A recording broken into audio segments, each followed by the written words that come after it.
atentos à mensagem do Senhor, nosso Deus. Quando soube Mordecai tudo quanto se havia passado, rasgou as suas vestes e se cobriu de pano de saco e de cinza, e saindo pela cidade, clamou com grande e amargo clamor. Chegou até a porta do rei, porque ninguém vestido de pano de saco podia entrar pelas portas do rei. Em todas as províncias aonde chegava a palavra do rei e a sua lei, havia entre os judeus grande luto, com jejum, e choro e lamentação, e muitos se deitavam em pano de saco e em cinza. Então vieram as servas de Ester e os eunucos e fizeram-na saber, com que a rainha muito se doeu, e mandou roupas para vestir a Mordecai e tirar-lhe o pano de saco, porém ele não as aceitou. Então Ester chamou a Ataque, um dos eunucos do rei, que este lhe dera para servir, e lhe ordenou que fosse a Mordecai para saber que era aquilo e qual o seu motivo. Saiu, pois, Ataque à praça da cidade para encontrar-se com Mordecai à porta do rei. Mordecai fez tudo quanto lhe tinha sucedido, fez saber tudo quanto lhe tinha sucedido, como também a quantia certa da prata que Amã prometera pagar aos tesouros do rei pelo aniquilamento dos judeus. Também lhe deu o traslado do decreto escrito que se publicara em Susã para os destruir, para que a mostrasse a Ester e a fizesse saber, a fim de que fosse ter com o rei e lhe pedisse misericórdia e, na sua presença, lhe suplicasse pelo povo dela. Tornou, pois, Ataque e fez a saber a Ester as palavras de Mordecai. Então respondeu Ester a Ataque e mandou-lhe dizer a Mordecai: todos os servos do rei e o povo das províncias do rei sabem que, para qualquer homem ou mulher que, sem ser chamado, entrar no pátio interior para avistar-se com o rei, não há senão uma sentença, a de morte, salvo se o rei estender para ele o cetro de ouro, para que viva. E eu, nesses 30 dias, não fui chamada para entrar ao rei. Fizeram saber a Mordecai as palavras de Ester. Então lhes disse Mordecai que respondessem a Ester: não imagines que, por estares na casa do rei, só tu escaparás entre todos os judeus. Porque se de todo te calares agora, de outra parte se levantará para os judeus socorro e livramento. Mas tu e a casa de teu pai perecereis, e quem sabe se para conjuntura como esta que foste elevada a rainha? Então disse Ester que respondessem a Mordecai: vai, ajunta todos os judeus que se acharem em Susã e jejuai por mim. E não comais nem bebais por 3 dias, nem de noite nem de dia. Eu e as minhas servas também jejuaremos. Depois irei ter com o rei, ainda que é contra a lei. Se perecer, pereci. Então se foi Mordecai e tudo fez segundo Ester lhe havia ordenado. Oremos ao Senhor. Deus nosso Pai, nós precisamos de Ti para entender as Sagradas Escrituras e oramos neste momento. Fonte da celeste vida, manifesta o teu poder, vivifica-os sem alento, faz os mortos renascer, ó Pai, por intermédio da exposição das Sagradas Escrituras. Toca no coração de cada um, desvenda os nossos olhos para que contemplemos as maravilhas da tua lei. Não permitas, ó Pai, que distrações vãs sejam mais importantes do que ouvir a tua palavra. Dá-nos sede da palavra, sempre nela meditar, ó Pai. Palavra esta que testifica a respeito de Jesus Cristo, que torna possível esta oração. Amém. Existe uma obra clássica de economia do escocês Adam Smith. Na realidade, ele é conhecido como A Riqueza das Nações, mas o nome original mesmo é Um Tratado sobre a Riqueza das Nações. Desde que quando Adam Smith publicou essa obra, o pensamento econômico está dividido entre aqueles que amam Adam Smith e aqueles que odeiam Adam Smith. A tese dele, ele é o pai do chamado liberalismo econômico, e a tese central dele, a palavra que resume um dos grandes ensinamentos de Adam Smith na economia, é a chamada mão invisível. A lógica dele é de que quanto menos o Estado regular e as pessoas, mesmo que por ganância, buscarem o seu enriquecimento, a mão invisível falar com que os poderosos, na busca desse enriquecimento, acabem, não por intenção, mas pelo ajuste da economia, ajudando as pessoas que, mesmo assim, não são tão ricas. Independentemente de você gostar ou não de Adam Smith, a influência dele sobre a economia é indiscutível. O livro de Esther também trata de uma mão invisível. Não da mão invisível da economia, mas da mão de Deus conduzindo toda a história. E eu quero que você observe como que as coisas vão acontecendo até nós chegarmos aqui no capítulo 4. E a primeira coisa que você tem que lembrar nos 2 primeiros capítulos aí é do como que Esther chegou a se tornar rainha. Rainha Vasti se comporta mal, desonra o rei, ele decide substituí-la, e Esther, então, ela vence o Miss Pérsia e é escolhida como substituta de Vasti. Mas uma observação aqui. Não pense que Esther está aqui em pleno conforto. Ela é alguém que, quer queira, quer não, estaria na presença do rei. E a agenda dela era submetida à agenda do rei. Ela é alguém que é tirada, já é o povo judeu no exílio, e além disso é retirada do seu convívio familiar e colocada ao bel prazer do rei. Ela não é alguém que tem relações sexuais de acordo com o seu desejo, mas que atende à agenda do rei, né, e os seus caprichos, seja lá quais sejam. Esther tem um primo, Mordecai. Esse é judeu também. E aí, então, a segunda informação que você tem que ter é que, enquanto Esther está lá no palácio, sobe ao poder alguém que odeia os judeus, é Amã. Amã se torna o segundo mais importante do reino, porém, ele se irrita muito, porque os judeus não se curvavam diante dele. E Mordecai era um desses que vivia próximo ao palácio, e Amã, tendo essa informação, chega aos ouvidos de Amã, né, por meio da rádio peão ou da rádio fofoca, que tem um judeu lá que não se curva diante dele. Então, nós terminamos o capítulo 3 com esse ápice da maldade, com esse ápice do plano de um verdadeiro genocídio do povo judeu. São esses 2 fatos que antecedem o texto que nós acabamos de ler. E aí eu quero chamar a sua atenção, então, quando nós chegamos agora no capítulo 4. O nosso texto ele vai caminhar sobre 2 cenários. Eu quero que você imagine um enredo aqui, porque todo o diálogo aqui, não sei se você notou, é praticamente um leva e traz do eunuco, leva e traz no bom sentido, né? Mas ataque aqui é alguém que sai do palácio e avisa Mordecai. Pega a resposta de Mordecai e leva para o palácio. Então, todo o nosso texto vai ser caminhado em 6 cenas. E esse é um momento ímpar que nós temos aqui na hora do rei, ou na história do rei da Pérsia, ou do reinado da Pérsia, na história de Esther.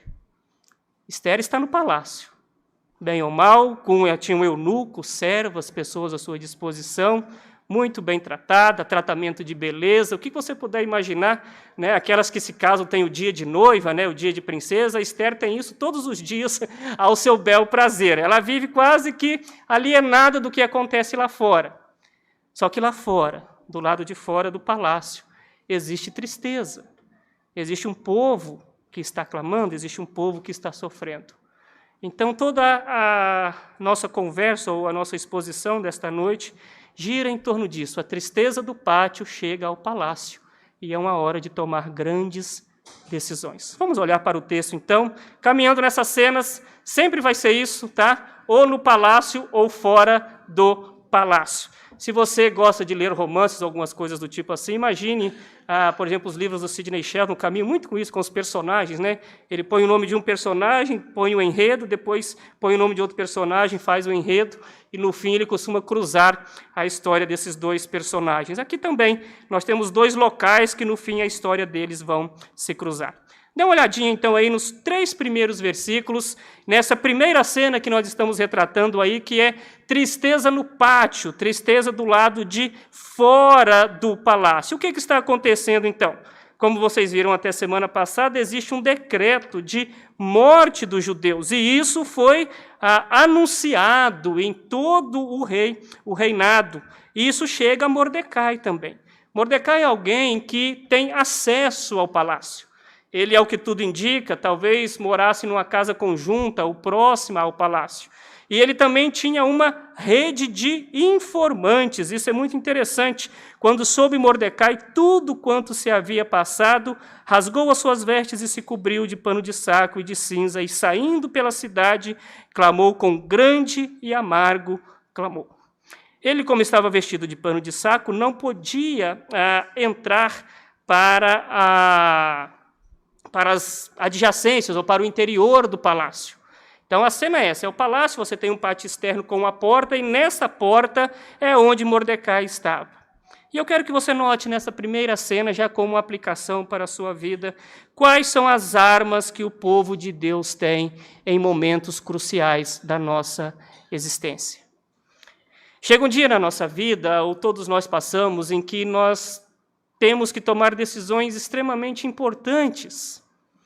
Você imagina, por exemplo, pessoas que têm, filhos que têm seus pais com doenças terminais ou em situação crítica, em que o hospital coloca na mão deles a decisão de cuidados paliativos ou continuar com o tratamento.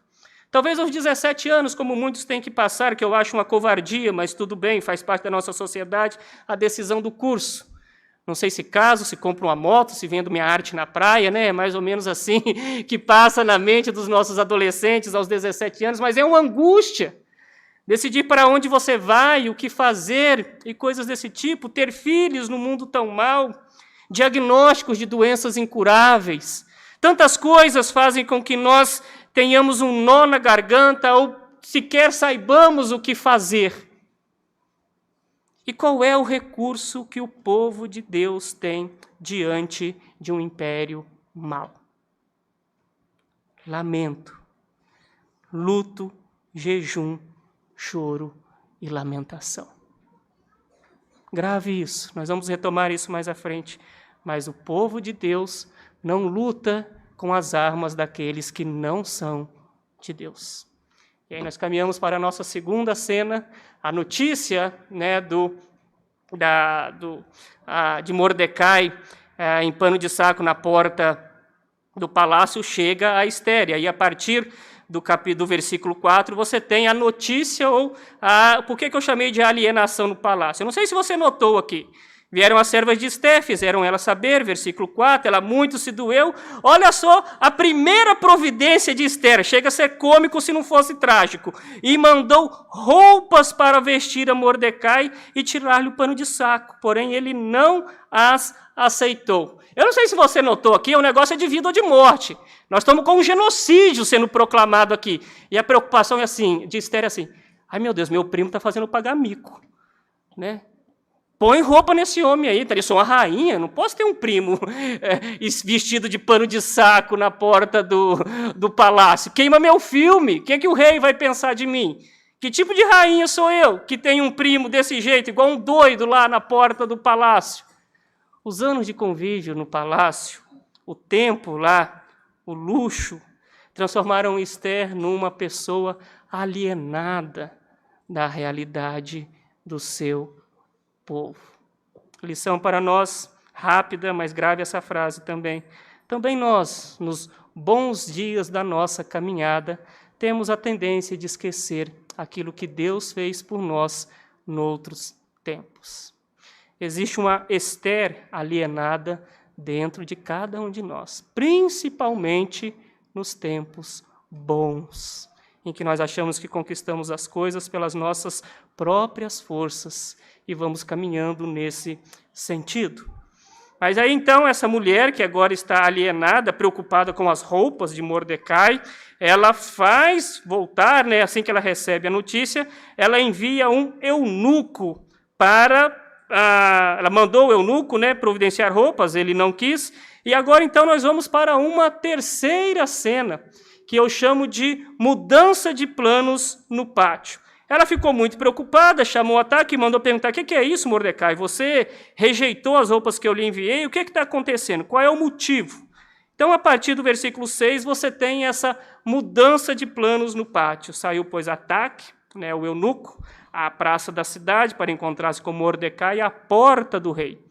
Mordecai lhe fez saber tudo quanto tinha sucedido, como também a quantia certa da prata que Amã prometera pagar aos tesouros do rei pelo aniquilamento dos judeus, em torno de 300 a 350 toneladas de prata foram oferecidas pelo aniquilamento dos judeus.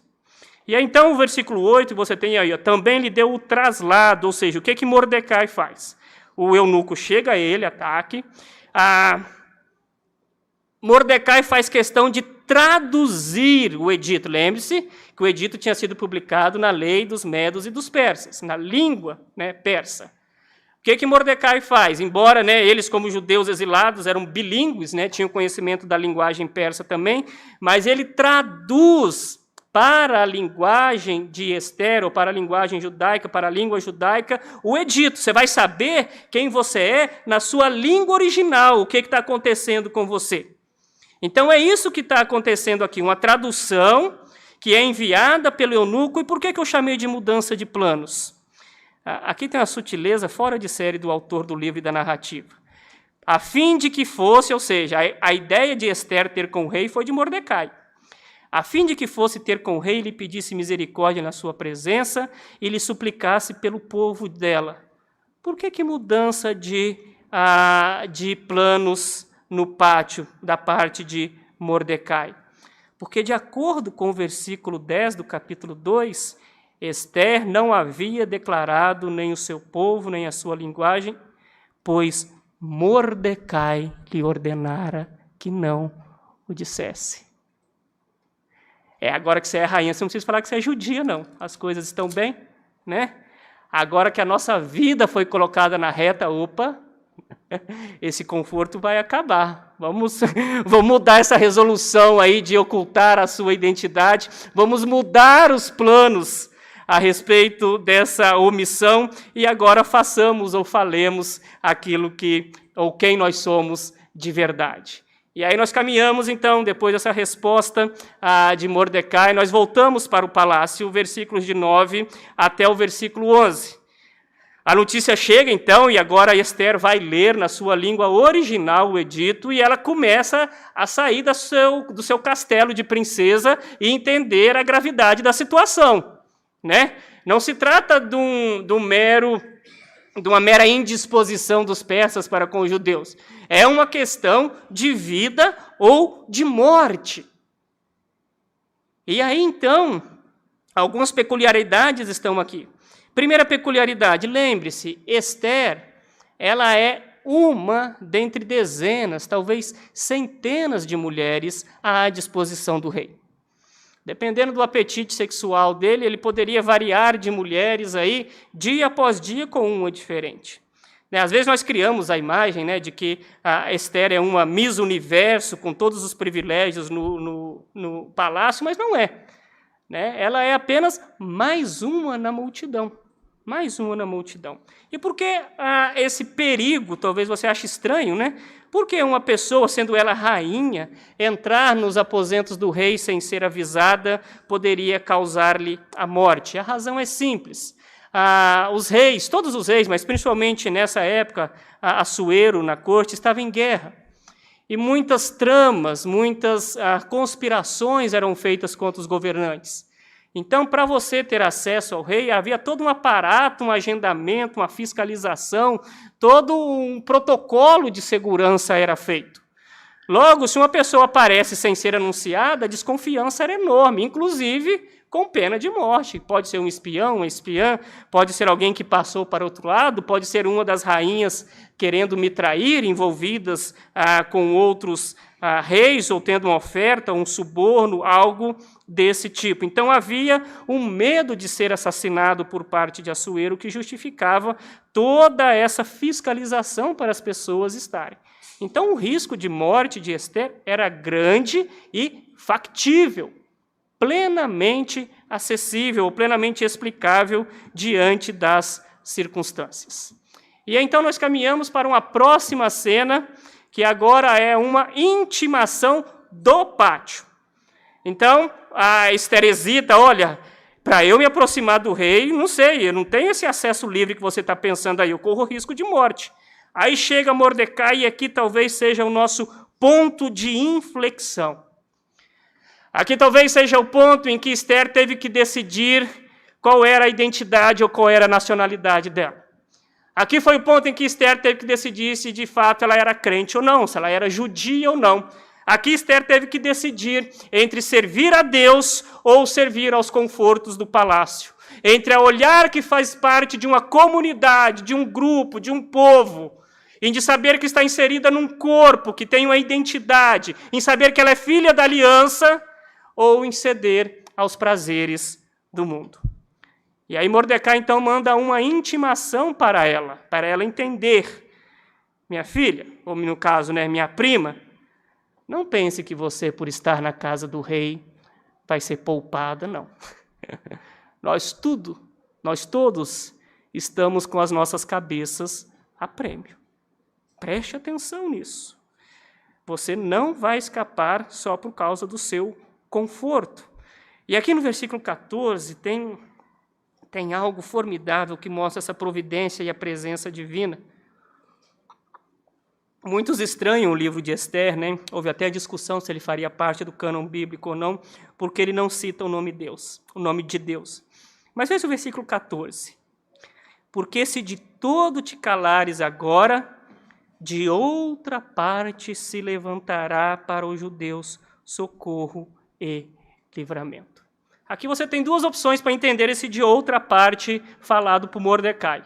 Ou ele era alguém que estava tão distante, tão alienado, que esse outra parte para ele poderia ser um deus persa ou qualquer outra coisa, ou ele se lembrou do Deus de Israel, do Deus da aliança, que mesmo que Ester não tomasse nenhuma atitude, Deus, em fidelidade a ele mesmo, tomaria uma atitude em favor do seu povo. Eu fico com a segunda.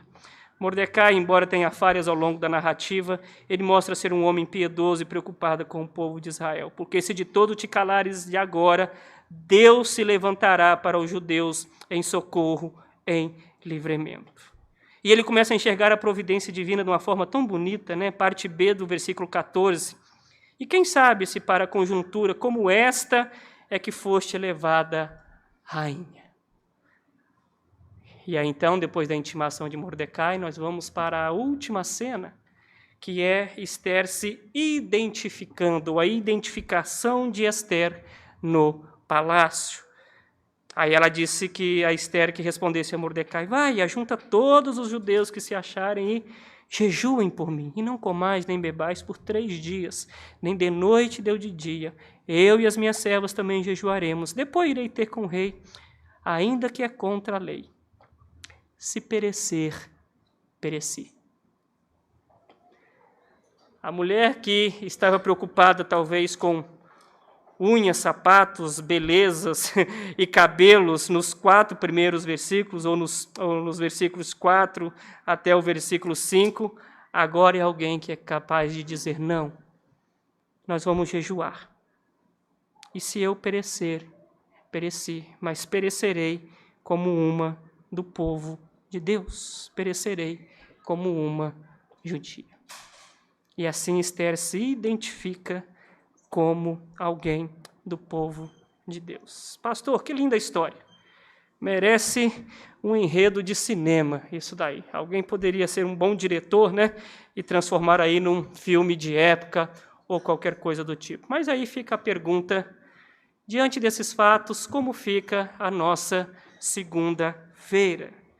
O que essa narrativa do livro de Ester tem a nos ensinar? E eu quero trazer 6 aplicações rápidas para que você leve para casa. A primeira dela, à luz dos 4 primeiros versículos, como Mordecai, juntamente com o povo de Deus, proclamou jejum, choro e lamentação. Quais são as suas armas nos dias de crise? A quem você recorre quando você está com aquele nó na garganta que você não consegue nem falar? A quem você recorre quando aquele diagnóstico de saúde é uma situação tão desesperadora que você não sabe também nem como proceder diante disso? A quem você recorre quando as circunstâncias lhe são extremamente contrárias? O povo de Deus tem a oração, aqui o jejum sempre é acompanhado de oração. O povo de Deus tem o lamento. O povo de Deus tem o choro diante do Pai para nós elevarmos a nossa voz. Talvez esse é o nosso grande problema na atualidade, não apenas nas nossas questões pessoais, mas apenas na questão dos países, diante todas essas dúvidas, todas essas brigas que surgem. Nós não lutamos contra aqueles que são contra a igreja com as armas do mundo. Nós temos que passar a crer que se existem pessoas no poder que querem matar as nossas crianças no ventre, se existem pessoas no poder que querem fechar igrejas, que odeiam os evangélicos e que seja lá o que for, se existem pessoas no poder que são praticamente assassinos anti-ciência, que também mataram a vida de muitas pessoas, a nossa arma não é post em rede social. A nossa arma não é briguinha dentro da igreja. A nossa arma não é ficar nos digladiando. A nossa arma não é vestir camiseta de A, B ou C. A nossa arma é a oração, o jejum, o lamento e o clamor. O nosso problema é que nós não cremos que um país pode ser mudado, que um governante pode ser mudado por meio da nossa oração e os nossos joelhos dobrados. E aí nós ficamos com essas coisas mesquinhas, essas tolices. O povo de Deus não luta com as armas daqueles que não servem a Deus. Nunca se esqueça disso.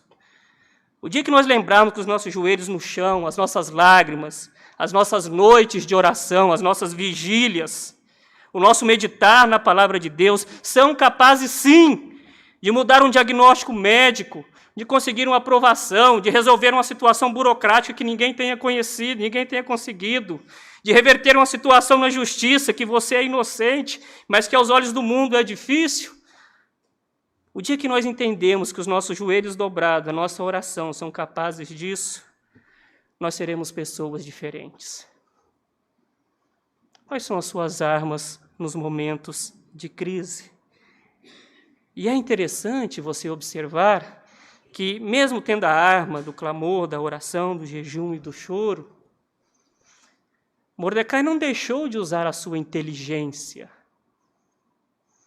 Como já foi dito, ele tinha sua rede de informantes no palácio, sabia das coisas, teve um plano de acesso de Ester para com o rei. Ele teve obediência civil, ele não podia entrar no palácio e obedeceu a essa resolução. E nós somos obedientes civilmente até o ponto em que as ordens superiores nos faça contrapor a palavra de Deus, mas até o momento em que não há essa contraposição, nós obedecemos e utilizamos o nosso QI para livrarmos o povo de Deus ou para glorificarmos a Deus e para clamarmos a Deus. Pense nisso e lembre-se, quais são as suas armas nos momentos de crise? Segunda coisa que eu quero chamar a sua atenção aqui, já trazendo à tona aquilo que eu falei no começo. Como que é bonito você ver a mão invisível divina. E essa mão invisível para nós se chama providência. É tão bonito o trecho do hino que diz: as tuas mãos dirigem meu destino, acasos para mim não haverá. Meus dias sejam curtos ou compridos, é o Senhor quem cuida deles. Não existe aleatoriedade para nós, a mão invisível divina coordena todas as coisas. A nossa confissão de fé fala que a providência divina trabalha com as causas contingentes. O que é isso? Ela trabalha com as possibilidades e com aquilo que é realizado. Nada foge no controle de Deus. Olha que interessante como é que as coisas se encaixam aqui. Você já parou para pensar que de dezenas de eunucos que estavam a serviço de Ester, ela poderia chamar qualquer um. Mas esse aqui, Ataque, olha que bonito, o nome literalmente dele é aquele que é bom. E a competência de Ataque em levar as mensagens ipsis literis, indo e vindo. Já parou para pensar que poderia ser alguém que adulterasse as mensagens? E todo o plano poderia ir por água abaixo? Você já parou para pensar que se Ester não tivesse sido, abre aspas, sequestrada para estar com o rei, e Amã com esse ódio dos judeus, não haveria alguém para interceder pelos judeus no palácio? É por isso que Mordecai vai dizer: acaso não foi istes e que você não foi para isso que você foi colocada, foste levada a rainha? Não é para essa conjuntura? Meus irmãos, nós temos um descanso que ninguém mais tem. A providência divina cuidando de nós é algo que nos traz um descanso que as outras pessoas não têm. É por isso que Cristo diz: não andeis ansiosos de coisa alguma. Não é para você virar um hippie gospel, não é isso que Cristo está dizendo. Cristo está dizendo que independente do seu labor, se você trabalha 12, 18, não dorme, Isso é vão, se eu não cuidar de você. Mas agora, se você confia em mim, aos seus amados ele vai dar enquanto dorme. Eu brinquei aqui na quarta-feira, isso aqui não é a teologia da preguiça, não, tá? Enquanto mais eu dormir, mais Deus me dá. Embora alguns queiram adotar essa filosofia, né? Não é isso. O que o salmista está dizendo é: larga a mão de ser tolo, querer construir o seu destino com as suas próprias mãos, porque a seus amados, aqueles a quem eu amo, aqueles que me servem, eu trabalho por eles enquanto eles estão dormindo as suas 8 horas. Aí o turno deles, que é de 8 horas, com as minhas mãos trabalhando, se tornam num turno de 16. A mão invisível divina é uma das doutrinas bíblicas, uma das verdades bíblicas mais lindas que nós temos, porque ela nos faz descansar, ela nos faz caminhar em meio à tempestade, que mesmo que nós não enxerguemos, Ele estará conduzindo a nossa caminhada. E eu quero que você olhe agora aqui para Esther, e lembre-se de que não existe dupla cidadania espiritual, não existe dupla cidadania em relação ao reino de Deus. Ou você é filho de Deus ou não é, e vai chegar um momento da nossa caminhada em que nós vamos ter que admitir. Eu sei que é difícil, muitos dos nossos jovens e adolescentes ficam constrangidos na escola, né? Tanta gente falando palavrão do lado, outros não, tanta gente com vida sexual promíscua, outros não, tanta gente vestindo tão diferente, uma sensualidade parece tão comum, e aquilo vai nos constrangendo, a gente tenta levar o negócio meio que em banho-maria, mas saiba que há um momento que a gente vai ter que falar: eu sou crente, ou você vai ter que abraçar o mundo de vez. Haverá um momento em que Deus vai falar conosco: não pense você que por ter sido criado na igreja, você está isento para ter essa fase sua aí de James Bond divino, né? Agente secreto de Deus, que ninguém sabe que você é crente. Não existe isso. Eu não estou falando aqui para você se tornar o chato de galocha no seu ambiente universitário, de trabalho, nem nada do tipo. Mas Deus exige de nós que nós saibamos e tenhamos coragem de admitir a nossa cidadania espiritual, a nossa cidadania espiritual. Nós somos povo santo, nós somos chamados para ser diferentes. Nosso linguajar é diferente, sim, as nossas roupas são diferentes, sim, sem legalismo, mas são diferentes. Os lugares que nós frequentamos também, o nosso procedimento no trabalho também é diferente. Chegou um dia na vida de Esther em que ela teve que fazer uma opção. E nós também teremos que fazer ao longo da nossa jornada.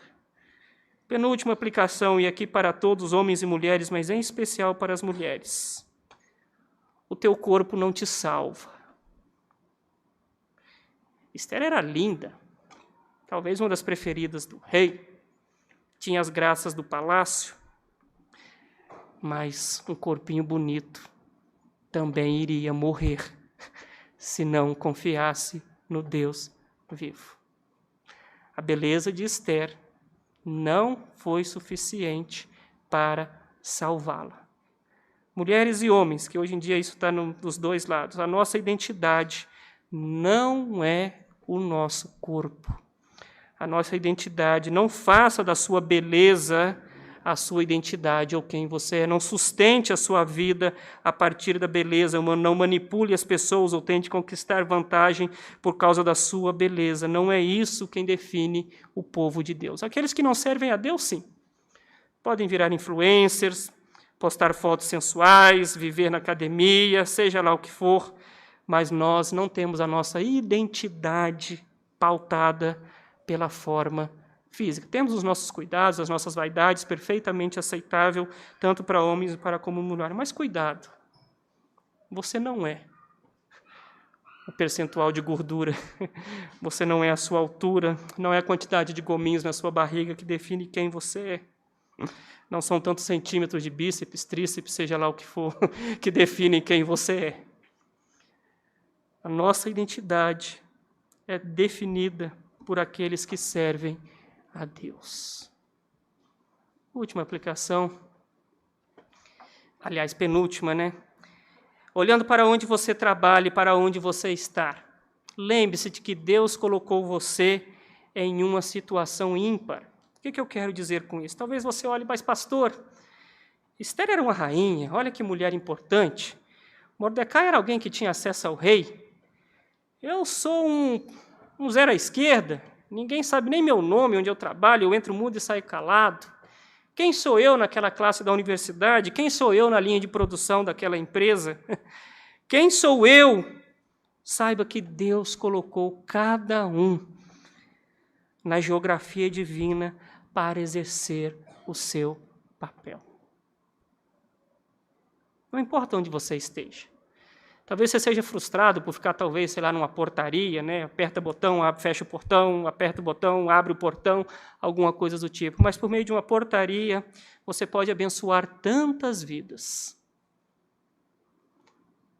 Talvez você seja mais um na sala de aula, mas Deus te colocou lá com alguma razão, para que você possa compartilhar o Evangelho durante aqueles minutos que você esteja no bandejão, para que mesmo sendo tímido para compartilhar o Evangelho, você seja capaz de orar, agradecendo o seu alimento no meio de milhares de pessoas que estão lá, enchendo a barriga sem agradecer a Deus. E não importa, universitário, porteiro, motorista, professor, acadêmico, aposentado, não sei, mas saiba que Deus colocou você com o propósito de glorificar o nome dele, e você é uma peça de xadrez no tabuleiro divino, como Esther foi, como Mordecai foi, como o eunuco Ataque foi. O seu valor na história divina não é determinado pelo salário que você tem no fim do mês, não é determinado pelas curtidas que você tem, pelos elogios das pessoas, pelos títulos que você tem na frente do seu nome. O seu valor na história divina é determinado pela sua disposição em tornar o nome de Deus grande, glorificá-lo e assumir a sua identidade. Agora sim, a última aplicação. E aqui eu só vou uma citação, tá, de Timothy Keller, comentando o livro de Esther. Se você não estiver disposto a arriscar a sua posição no palácio, o palácio controlará você. Muito cuidado com seu medo de assumir a sua identidade. A boa notícia é que o nosso Senhor Jesus Cristo, ele também, em algum momento do seu ministério, só agora tá, ele também teve o seu momento decisivo, quando estava prestes a morrer. E a morte para Cristo não era uma possibilidade, a morte para Cristo era uma certeza. Cristo também orou: ó Pai, se possível, afasta de mim esse cálice. Todos nós temos as nossas encruzilhadas na existência. Por onde seguir? Saber a vontade de Deus é um dilema que dói, né? Em todos os quesitos. Mas o que nós temos que fazer, o que Cristo fez, é orar. E seja feita a vontade de Deus. E esse é o meu desejo, de que nós tenhamos essa capacidade, esse desejo de orar, lamentar, jejuar, chorar diante do Pai, sabendo que Ele controla todas as coisas, mas que isso não nos impede de utilizarmos a nossa inteligência e as oportunidades que Deus coloca em nossa caminhada cristã para o servirmos. Que Deus nos abençoe onde nós estivermos vivendo como peregrinos. Amém. Vamos.